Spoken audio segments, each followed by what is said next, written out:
Narayan Hari. Hello students today class is very much important. इस class में हम मॉडल आंसर कैसे लिखा जाए मेंस आंसर्स के लिए, मेन एग्जाम के लिए, that we are going to discuss. अब मेन आंसर को हम डायरेक्टली अप्रोच करने से पहले I would like to discuss 3 important points with you people, और उन पॉइंट्स के बिना हम एक मॉडल, एक गुड आंसर नहीं लिख सकते। That's why these 3 points are very much important. After that we will discuss the question. देखिए, the first important point is understanding of the question. सबसे पहली जो जरूरत है, जो सबसे पहली रिक्वायरमेंट है मॉडल आंसर लिखने की, वो ये है कि आपको क्वेश्चन प्रॉपरली समझ में आ जाना चाहिए। कंप्लीटली क्वेश्चन की अंडरस्टैंडिंग आपके पास होनी चाहिए कि what is the requirement of the question, question पूछा क्या गया है, उसमें हमें क्या, हम उसका आंसर तभी लिख पाएंगे जब हमें मालूम हो कि एग्जैक्टली क्वेश्चन की रिक्वायरमेंट क्या है। तो first point is what, that is the question को आपको अंडरस्टैंड करना है। Understanding of the question, that is the first requirement to write a model answer. Second point is what is the second point, that is the content. Question को पहचान लिया आपने, question को पता चल गया आपको कि क्वेश्चन में क्या उसकी रिक्वायरमेंट है, what UPSC wants to ask people to explain in this question, वो आपने फर्स्ट पॉइंट रिकॉग्नाइज हो गया। Second point is content. अब आप उसमें लिखेंगे क्या मैटर लिखेंगे आप उसके अंदर। 20 मार्क्स का क्वेश्चन है अकॉर्डिंगली उसके, या 15 मार्क्स का क्वेश्चन है उसके अकॉर्डिंगली। तो content is very much important. और more important point is that अगर आपने क्वेश्चन समझ लिया, if you have the question is completely understand, then half the battle is won। तो 50% वर्क आपका हो गया without writing single word on the answer sheet. 50% work is over अगर आपने क्वेश्चन को प्रॉपरली समझ लिया है। तो सेकंड पॉइंट आता है कि अब हम उसके अंदर कंटेंट हमारा क्या होगा according to the language of the question, क्या हमारा कंटेंट, क्या मैटर हम उसमें लिखेंगे।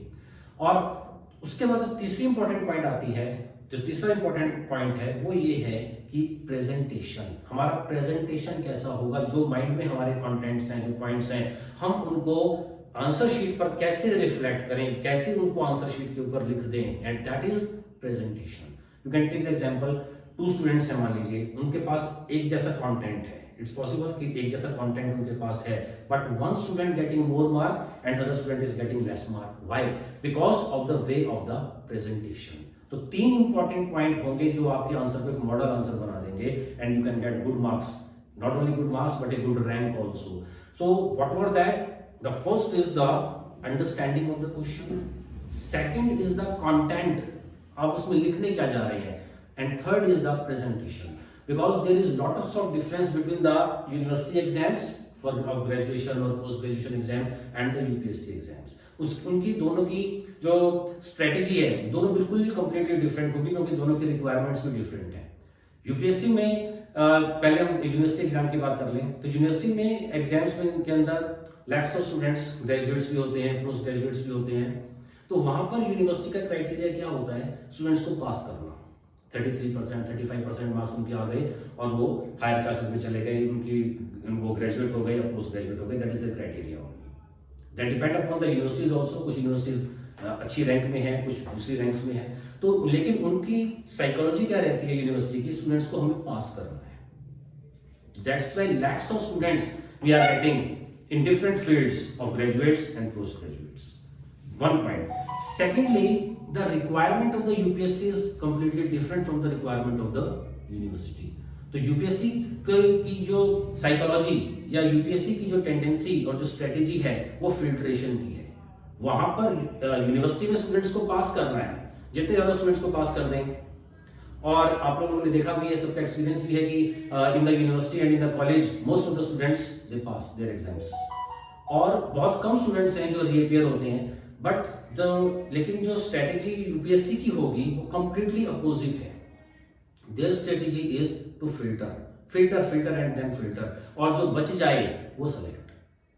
That's why around 10 lakh students appear हो जाते हैं प्रीलिम्स में, और जो मेंस में after interview how many students are there. अगर आप रैंक्स की बात करें तो जो फर्स्ट 50 में आ रहे हैं तो उनको अच्छा रैंक मिलेगा, और overall few hundred students they qualify the IAS exams और the UPSC civil service exams. तो वन साइकोलॉजी क्या है, यूनिवर्सिटीज का क्या काम है, स्टूडेंट्स को पास करना है, उनको डिग्रीज देनी है ग्रेजुएशन की और पोस्ट ग्रेजुएशन की। बट यूपीएससी की रिक्वायरमेंट क्या है, यूपीएससी को फिल्टर करना है, जितने स्टूडेंट्स आ रहे हैं जो मतलब उनको रिजेक्ट करना है, रिजेक्शन है, और जो बच जाएंगे, जो रिजेक्ट नहीं हो पाएंगे, वही सेलेक्ट हो जाएंगे। तो वन पॉइंट ये भी मुझे आप लोगों से डिस्कस करना था, what is the strategy, why the strategy of the what is the strategy of the university exam and what should the strategy of the UPSC exam, so that was the difference also. Okay, so now we are going to approach, now we are approaching on the question direct. देखिए what is the question, the question is interesting question है, there are no literary sources of the Harappan culture, first point हो गया, there are no literary sources, literary sources नहीं है, किसके लिए, Harappan culture के लिए। For the Harappan culture, we don't have the literary sources and no archaeological evidences for the Vedic period. तो what does it mean? Indirectly question ये बोल रहा है कि we don't have literary sources for the Harappan civilization or the Indus Valley civilization. उसके sources जो हमारे पास हैं वो सिर्फ archaeological sources हैं, literary sources नहीं हैं। तो means there are no literary sources, it means there are archaeological sources हैं। But opposite with Vedic age, Vedic age में क्या है, वैदिक एज में we have literary sources but we don't have the archaeological sources, और इसको बोला है एक्सप्लेन द फिनोमिना। अब हमें इसे एक्सप्लेन करना है। अब देखिए स्टूडेंट्स, जो मैंने अभी आपसे पॉइंट डिस्कस किया था कि what is the for understanding of the question, then content of the question, then presentation of the question. तो प्रेजेंटेशन किसके ऊपर डिपेंड करेगा, प्रेजेंटेशन कुछ कीवर्ड्स होंगे क्वेश्चंस के अंदर, उसके ऊपर प्रेजेंटेशन डिपेंड करता है। जैसे मान लो यहां पर एक्सप्लेन लिखा हुआ है, अगर हम यहां पे डिस्कस लिख देते, अगर हम यहां पर ट्रेस लिख देते, अगर हम यहां पर एलाबोरेट लिख देते, अगर हम एनालाइज क्रिटिकली लिख देते या क्रिटिकली एनालाइज लिख देते, तो क्वेश्चन का प्रेजेंटेशन अलग हो जाता। तो यूनिवर्सिटीज में क्या होता है कि क्वेश्चन पढ़ा, explain, discuss, analyse, critically analyse, trace, throw flood of light, ये स्टेटमेंट्स पर स्टूडेंट्स मोस्टली ध्यान नहीं देते हैं, but even after that they get the good marks also. But here we have to focus on the keywords. तो explain अगर करना है तो हमें reasons देने हैं, discuss अगर हमें करना है तो हमें analyze करना है उसको thoroughly, तो उसके ऊपर तो एक separate वीडियो बन जाएगी, जैसे जिसमें हम डिस्कस करेंगे कि एक ही पर्टिकुलर क्वेश्चन को अगर हमें डिस्कस करना है तो स्ट्रेटेजी क्या होगी, और एक्सप्लेन करना है तो स्ट्रेटेजी डिफरेंट होगी। ऑलमोस्ट आंसर के पॉइंट्स वही होंगे, लेकिन उनको प्रेजेंट करने का जो तरीका है that will be different. Analyse critically है तो प्रेजेंटेशन अलग हो जाएगी, क्रिटिकली एनालाइज है तो प्रेजेंटेशन अलग हो जाएगी, और उसको इवेल्युएट करना है तो उसकी प्रेजेंटेशन अलग होगी, एक्सप्लेन करना है तो प्रेजेंटेशन अलग होगी, डिस्कस करना है तो प्रेजेंटेशन अलग होगी। तो that depends upon the keywords, पूछा क्या गया है, और एग्जामिनेशन हॉल में ही आपको अपनी स्ट्रेटेजी बनानी पड़ेगी। तो स्ट्रेटेजी बनेगी कब, जब कंटेंट आपके पास crystal clear content, when the crystal clear content will be in your mind. तो क्रिस्टल क्लियर कंटेंट कब होंगे, जब आपके पास एक थॉरो नॉलेज भी होगी सब्जेक्ट की। तो इस क्वेश्चन में हमें जो डिस्कस करना है मेन पॉइंट्स वो क्या है, there are no literary sources of Harappan culture. तो Harappan culture, as you know that this Indus valley civilization was discovered around 2500 BC and it goes up to 1500 BC का जो टाइम था। Different scholars have given different dates for the Indus valley civilisation. Mackay ने अलग date दिया, earls मैके ने जो date दिया, या उसके बाद मार्शल ने, मॉर्टिमर व्हीलर ने, एमएस वत्स ने, डीपी अग्रवाल, जो डिफरेंट स्कॉलर्स हैं उन्होंने अलग अलग डेट्स दी हैं इंडस वैली सिविलाइजेशन की। But the most accepted view is of Mortimer wheeler, जो यूके के स्कॉलर हैं। तो उन्होंने जो डेट दी है वो है 2500 से अराउंड 1700 BC का जो पीरियड है, that is the age of the Indus valley civilization, and this civilization was expanded from Alamgirpur in the western UP in east up to Sutkagen Dor on the west Pakistan Iran border in west, Manda in Jammu Kashmir in the north, और south में दामियाबाद तक। तो यहाँ तक का जो area है around 13 lakh square kilometre का एरिया है ये, और इस एरिया के अंदर जो कल्चर डेवलप हुआ, जो सिविलाइजेशन डेवलप हुई, उसकी हमारे पास लिटरेरी सोर्सेज नहीं है, आर्कियोलॉजिकल सोर्सेज हैं। ये फर्स्ट पार्ट है क्वेश्चन का। और सेकंड पार्ट है कि जो वैदिक एज जो है उसके हमारे पास लिटरेरी सोर्स हैं लेकिन आर्कियोलॉजिकल सोर्स नहीं है। That is the entire question and that is the meaning of the question also. तो अब इसमें हमने अगर 20 मार्क्स का क्वेश्चन है तो 20 मार्क्स का क्वेश्चन है अगर, तो आप उसमें एक पैराग्राफ में लिख सकते हैं थोड़ा इंडस वैली के बारे में। It was discovered by RD Banerjee and Dayram Sahani in 1921 and 1922 under the directorship of John Marshall, and it was extended from that much of the area. Triangular area था, 13 lakh square kilometre का करीब इसका area है। अब इस culture के बारे में जो हमें डिस्कस करना है, तो लिटरेरी सोर्सेज को हमारे पास नहीं है, तो इनके सोर्सेज को हमें डिस्कस करना है। तो सोर्स का क्या मतलब होता है? सोर्स का मतलब है anything by which we know about something. तो अगर कोई चीज हमें पढ़, जैसे मान लीजिए हमें ज्योग्राफी पढ़नी है, तो ज्योग्राफी की एक बुक एक सोर्स बन जाएगी ज्योग्राफी पढ़ने के लिए। If you want to study history, then history book is a source. तो व्हाट आर द सोर्सेज? तो इसमें हमारे पास आर्कियोलॉजिकल सोर्सेज हैं, and because of that archaeological sources we are able to trace the history of the Indus Valley people. Otherwise उनका जो literature है, first of all जो उनका लिटरेचर है, जो स्क्रिप्ट है उनकी, definitely writing knowledge they had, but that writing knowledge is not deciphered till today, and that's why Indus Valley civilization falls under the category of the Proto-Harappan history. Proto-Harappan and pre-Harappan. So what is the Proto-history? Proto-history is that history of which we have the written records, but those written records are not deciphered till date.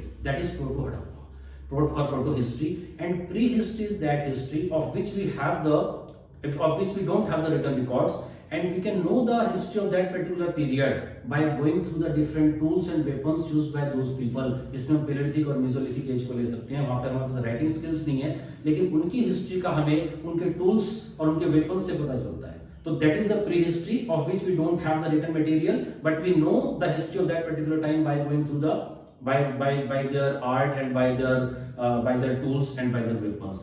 And proto-history is that history of which we have the written material.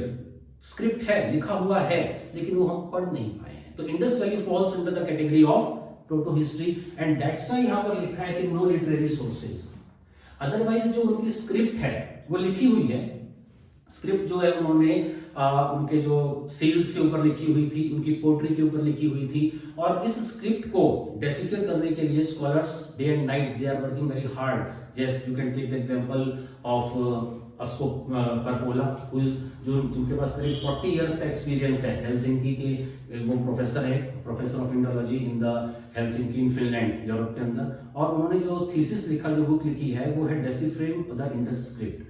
और उस डेसिफरिंग the Indus script को Cambridge university ने publish भी किया है 1994 के अंदर। तो परपोला ने इसके ऊपर बहुत वर्क किया है, रशियन स्कॉलर्स ने वर्क किया है इंडस स्क्रिप्ट के ऊपर, और इंडियन स्कॉलर्स के अंदर महादेवन और एस.आर. राव, इन्होंने बहुत वर्क किया है, डीप स्टडी की है इंडस स्क्रिप्ट को डेसिफर करने के लिए। And because of the efforts of this scholars we can say that in the near future we will be able to decipher the Indus script। और जब वो decipher हो जाएगा तो बहुत सी चीजें जो अभी डिस्क्लोज नहीं है, they will be disclosed। तो यहाँ क्वेश्चन में क्यों लिखा है कि there are no literary sources, क्योंकि स्क्रिप्ट उनके decipher नहीं है। तो लिटरेरी सोर्सेज हमारे पास नहीं है, then how we can know? तो फिर इतना हम इंडस वैली सिविलाइजेशन के बारे में जानते कैसे हैं?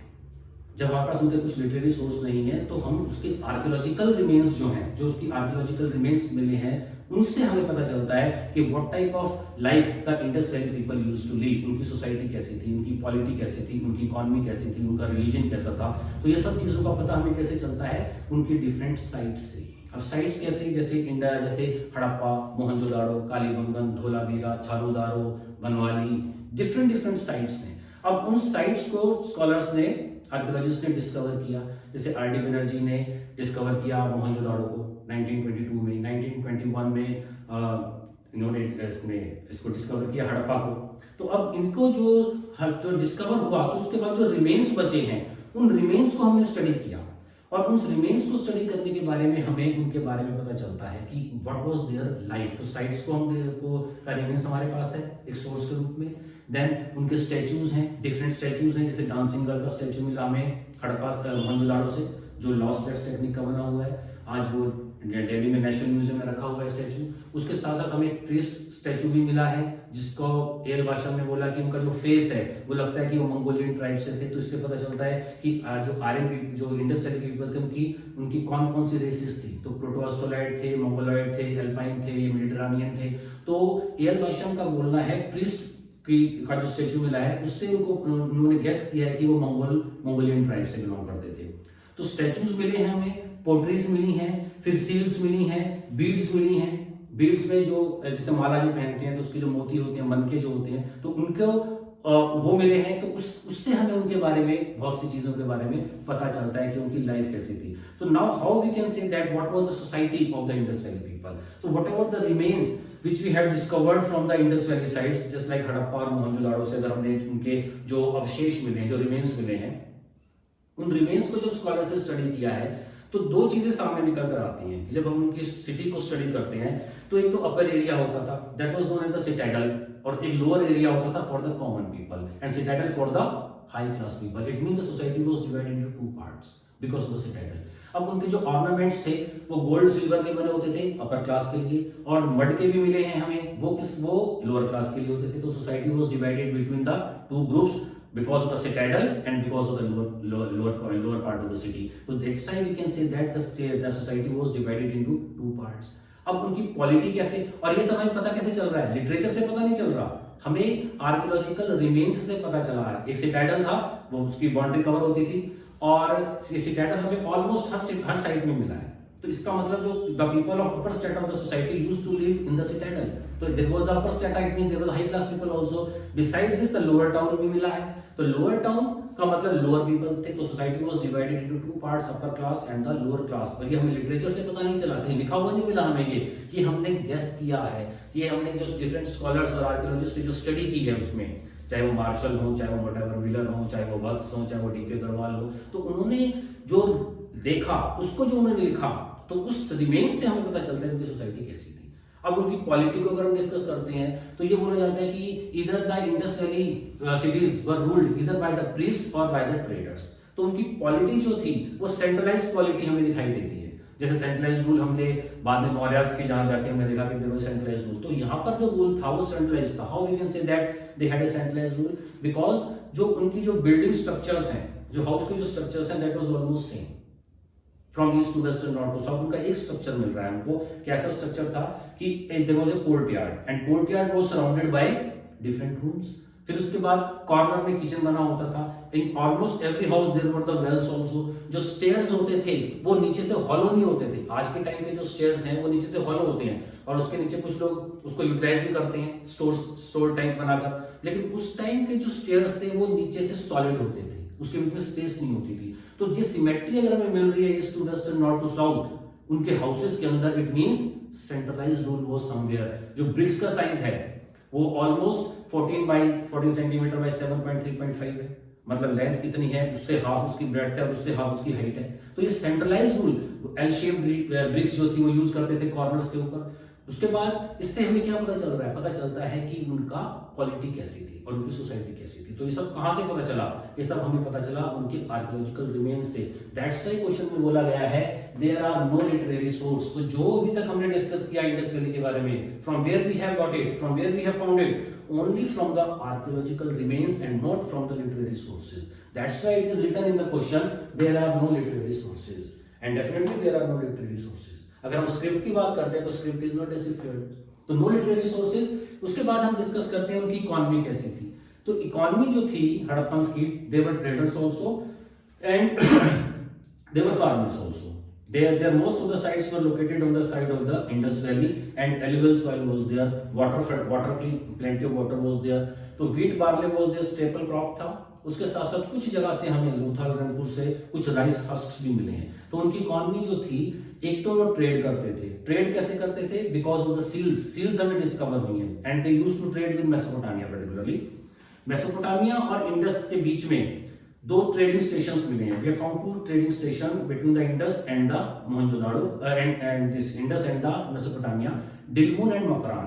अब डिलमुन और मकरान पे दोनों की सील्स मिली हैं, इंडस वैली की भी और मेसोपोटामियन की भी. इट मींस उस पर्टिकुलर जगह पर दोनों लोग मिलते थे, दोनों सोसाइटी से सिविलाइजेशन से लोग मिलते थे और उनके बीच में ट्रेड होता था. अब ट्रेड जो था, एक्सटर्नल ट्रेड और इंटरनल ट्रेड दोनों ट्रेड होते थे. एक्सटर्नल ट्रेड मेसोपोटामिया से ट्रेड करते थे वो लोथाल से. लोथाल में भी डॉकयार्ड मिला है. अब डॉकयार्ड का मतलब क्या है, उस डॉकयार्ड को मैंने अपनी अर्लियर वीडियोस में डिस्कस किया हुआ है विद फिगर. लोथाल के ऊपर हमने बहुत अच्छी कंप्लीट वीडियो बनाई हुई है. तो अब लोथाल से वो ट्रेड करते थे by the ships, by the boats. तो ट्रेड था. तो ये कहां से पता चला, लिखा हुआ नहीं मिला, फिर हमें आर्कियोलॉजिकल रिमेन्स से मिला. इसीलिए लिखा गया है there are no literary sources. Literary sources नहीं है तो क्या है, आर्कियोलॉजिकल सोर्सेज है. दूसरा, इसके बाद इनकी जो इकोनॉमी थी, वीट बार्ले था। कालीबंगन से हमें फ्यूरोलैंड मिला है, राजस्थान की जो साइट है वहां से फ्यूरोलैंड मिला है। फ्यूरोलैंड का मतलब वो प्लग यूज करते थे, तो फ्यूरोलैंड मिल रहा है तो इसका मतलब उनकी इकोनॉमी के बारे में हमें पता चल रहा है, उनके ट्रेड के बारे में हमें पता चल रहा है, और इस that's why we can say that was the economy. अब उनका रिलीजन की हम बात करते हैं, तो रिलीजन में पशुपतिनाथ की सील जो थी, स्क्वायर और rectangular, two types of seals they used, तो उसमें पशुपतिनाथ की एक सील मिली है जिसके ऊपर जस्ट लाइक जिसको हम कंसीडर करते हैं prototype of Lord Shiva. He is surrounded by different animals, और एक फैन ड्रेस उन्होंने सिर पे पहना हुआ है, उसके साथ एक मदर गॉडेस मिली है, गॉडेस ऑफ फर्टिलिटी मिली है। तो they tell us about the religion of the Indus valley people. तो students we can say that by going through the archaeological remains that could be of the different sites remains, इधर it could be Harappa से 6 granaries की 2 रोज मिली है हमें, तो मोहनजोदाड़ो से एक बहुत बड़ी ग्रेनरी मिली है हमें। तो ग्रेनरी का मतलब क्या है कि वो लोग ट्रेड फार्मिंग करते थे और उसको स्टोर करते थे उन ग्रेनरीज के अंदर, और उसके साथ वो एक्सटर्नल ट्रेड भी करते थे, जैसे लोथाल में हमें डॉकयार्ड मिला है। तो ये सब उनकी इकोनॉमी का हमें कहां से पता चला, उनके रिमेन्स से पता चला। मोहनजोदाड़ो से हमें ग्रेट बाथ मिला है। अब ग्रेट बाथ को वो जनरली ये बोला जाता है कि वो क्या किस लिए यूज करते थे, for the religious purpose, for the religious bathing के लिए उसको यूज करते थे। फिर पशुपतिनाथ की जो सील मिली है उससे हमें उनके रिलीजन के बारे में पता चला। तो till now what we have discussed, either the society और द क्वालिटी और द इकोनॉमी और the religion, we have discovered or we have gathered all this information not from the literary sources but from the archaeological sources. अब जो उनकी seals हैं, जैसे Beed factory भी मिली है, 2 जगह पर बीड्स उनकी फैक्ट्री बनी हुई थी, एक लोथाल में और एक छानूदारो में। तो लोथाल में और छानूदारो में क्या था कि जो स्ट्रीट्स थी, अब 8th स्ट्रीट जो थी कमर्शियल एरिया की और 5th स्ट्रीट जो थी रेजिडेंशियल एरिया की, वहां पर जो दोनों इंटरसेक्ट करती थी और उनका जो ग्रिड सिस्टम होता था, स्ट्रीट्स में जो स्ट्रीट्स थी used to cut at right angle, तो वहां से हमें बीड्स की फैक्ट्रीज भी मिली है। तो इससे हमें उनकी इकोनॉमी के बारे में पता चलता है। तो जितना भी अभी तक हमें पता चला till now, whatever we know about the Indus valley civilisation, either of the social, political, economical, religious life, that is only and only from the archaeological sources, and those archaeological sources include the sites, include the statues, including the pottery, including the beads, including the seals. So that's why we can say that the statement is right, because whatever the knowledge we could have about the Indus Valley people, that is only from the archaeological sources, and that's why it is written that there are no literary source for the Harappan culture. Definitely there are no literary source, but the knowledge which we have, that is from the archaeological remains. So that is the one part of the question. Second part of the question जो है वो है कि no archaeological evidences for the Vedic period. A Vedic period that was from 1500 BC to 600 BC, 900 years period is divided into 2 parts, early Vedic and later Vedic. तो early Vedic और later Vedic के लिए हमारे पास sources हैं। कौन से source हैं? written source हैं सारे।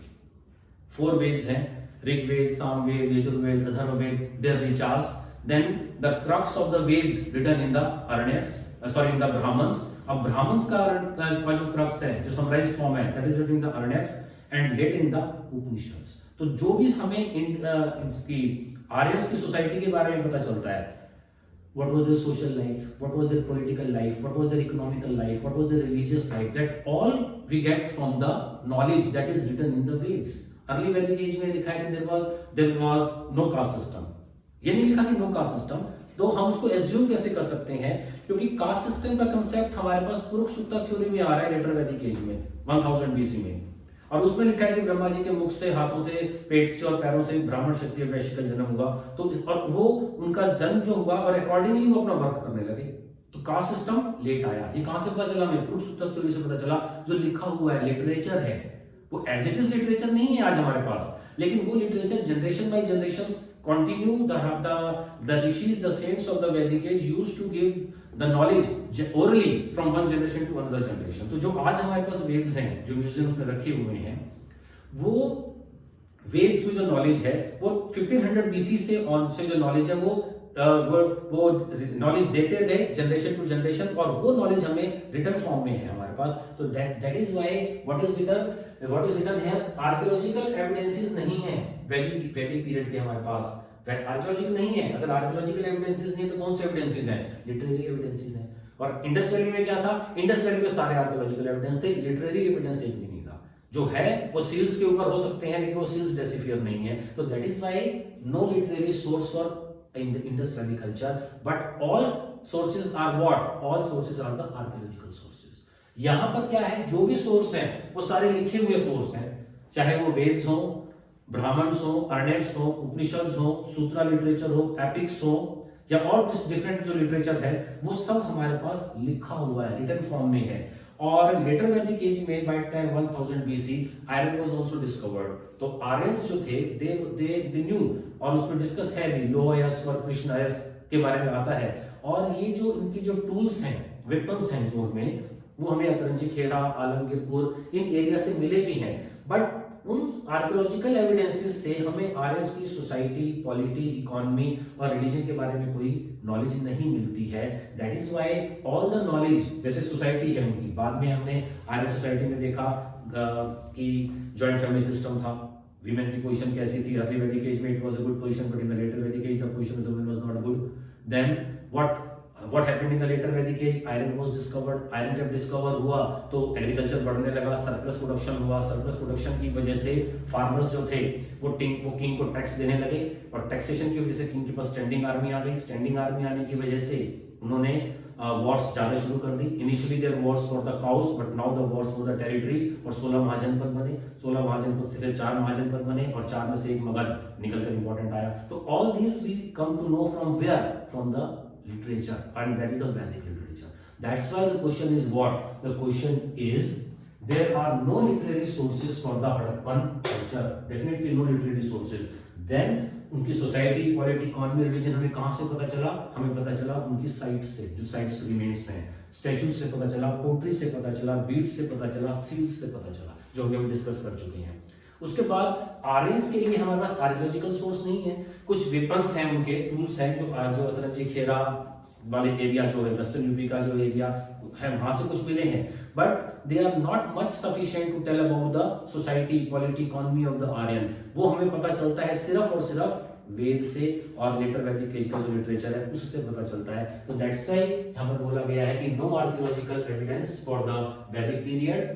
तो एक्सप्लेन द फिनोमिना। तो ये 20 मार्क्स का जो हम क्वेश्चन डिस्कस करते हैं, तो उसमें आप बैकग्राउंड के ऊपर थोड़ा ज्यादा फोकस कर सकते हैं। और अगर 15 मार्क्स का जो क्वेश्चन आ रहा है, तो उसके लिए आपको स्ट्रेटेजी यही रहेगी आपकी, लेकिन उसमें बैकग्राउंड का जो हमने जो बिगिनिंग में बताया था पोर्शन कि Indus valley civilisation discovered in that area by that scholar, उस पोर्शन को आप थोड़ा कम कर सकते हैं। बाकी का जो फोकस रहेगा हमारा इस क्वेश्चन के लिए पर्टिकुलरली, कि आर्कियोलॉजिकल एविडेंसेस जब हम डिस्कस करेंगे तो इंडस वैली सिविलाइजेशन को डिस्कस कर रहे हैं, क्योंकि उसके हमारे पास लिटरेरी सोर्स नहीं है, तो हम ज्यादा से ज्यादा आर्कियोलॉजिकल सोर्सेज को डिस्कस करेंगे, और वही हमारे सोर्स है to know the Harappan culture. और when we talk about the Vedic age, then we will focus more and more on the Vedas, Brahmana, Aranyaka, उपनिषद, सूत्र लिटरेचर, और जो लेटर लिटरेचर है जिसमें आपके स्मृतिज भी आ जाएंगे, उन लिटरेचर को हम डिस्कस करेंगे जो हमें बताता है वैदिक एज के बारे में। तो student, it was all about the question, 20 marks question, और इसी को आप 15 मार्क्स के लिए भी अरेंज कर सकते हैं। और नेक्स्ट वीडियोस में हम लोग डिस्कस करेंगे कि यहाँ पर तो एक्सप्लेन था, तो हमें रीजंस के साथ बताना है। रीजंस पर अगर डिस्कस के लिए पूछ लिया जाएगा तो फिर हमें एनालाइज करना पड़ेगा उसको थॉरोली। तो I will make a separate video for this terms, और उस टर्म के अकॉर्डिंग हमारी क्वेश्चन की स्ट्रेटेजी बनेगी। अब यहाँ पे जो स्ट्रेटेजी हमने बनाई है वो तो एक्सप्लेन के हिसाब से बनाई है, डिस्कस करेंगे तो उसकी स्ट्रेटेजी कुछ और होगी, क्वेश्चन यही होगा, ऑलमोस्ट मैटर भी यही होगा, but the difference will be of what, the difference will be of the presentation. And that's why in the beginning of the lecture I told you people that if there are 2 students and both students have the same content, एक ही coaching से, एक ही class से, एक ही teacher से, एक ही book से, एक जैसे नोट्स उन्होंने बनाए हैं, but one is getting different mark and another is getting different mark, one is getting more and one is getting less. Why? It is only because of the presentation. तो 3 point मैंने जो आपसे discuss किए थे, first of all understanding of the question तो oxygen है किसी भी क्वेश्चन को आंसर करने के लिए, और ये स्ट्रेटेजी आप किसी भी उसमें एग्जाम में और किसी भी सिलेबस के लिए या कोई भी क्वेश्चन हो, कोई भी सब्जेक्ट हो, उसके लिए फॉलो करेंगे। First of all that understanding of the question. Understanding question की हो गया, क्वेश्चन में बोला तो गया ईस्ट जाना, और आपने गलती से वेस्ट चले गए तो सब कुछ गलत होता चला जाएगा। ईस्ट, तो understanding of the question is oxygen of the question end of the answer. Question आपने समझ लिया, हाफ बैटल आप जीत गए। लास्ट के जो बाद के जो 50% है उसके बाद आपका कंटेंट होना चाहिए और टू द पॉइंट रहना है। इसमें हमें टू द पॉइंट, ना ज्यादा ना, फर्स्ट ऑफ ऑल टाइम ही नहीं होता, 3 आवर्स हैं, उसमें आपको फर्स्ट और फिफ्थ क्वेश्चन तो कंपलसरी है, जिसमें मैप का क्वेश्चन भी आएगा। 30 वर्ड्स आपको एक मार्क इसमें मैप के लिए एक पर्टिकुलर पॉइंट पे लिखने पड़ेंगे, तो देयर इज नो टाइम। तो जो कंटेंट है, तो सिलेबस को आप जितना जल्दी कवर कर जितना ज्यादा से ज्यादा रिवीजन करेंगे, it is better, always better to study one book 10 times rather 10 books one time। One book को अगर आप प्रॉपरली पढ़ लेते हैं, स्टैंडर्ड बुक को, तो उस एक इन बिटवीन द लाइंस की जो टेक्निक होती है, that I will teach you in the next videos. तो वीडियो ज्यादा लंबा हो सकता है ये, तो इसमें आपको एक बुक से ही डिफरेंट एस्पेक्ट्स मिल जाते हैं। तो don't focus on so many books, one book, it is better to study one book 10 times rather 10 books one time। Content आपका बढ़िया होना चाहिए और प्रेजेंटेशन उससे और बढ़िया होना चाहिए, तो then you will get a very good rank also. So students, you subscribe the channel, क्योंकि आने वाली क्लासेस में मैं जो क्वेश्चंस हैं, लास्ट से क्वेश्चंस हैं, उन्हीं को हम डिस्कस करेंगे थॉरोली, और क्वेश्चन के साथ साथ आपका स्टडी मटेरियल या जो कंटेंट्स हैं वो भी आपके क्लियर होते चले जाएंगे। Okay students, thanks and all the best.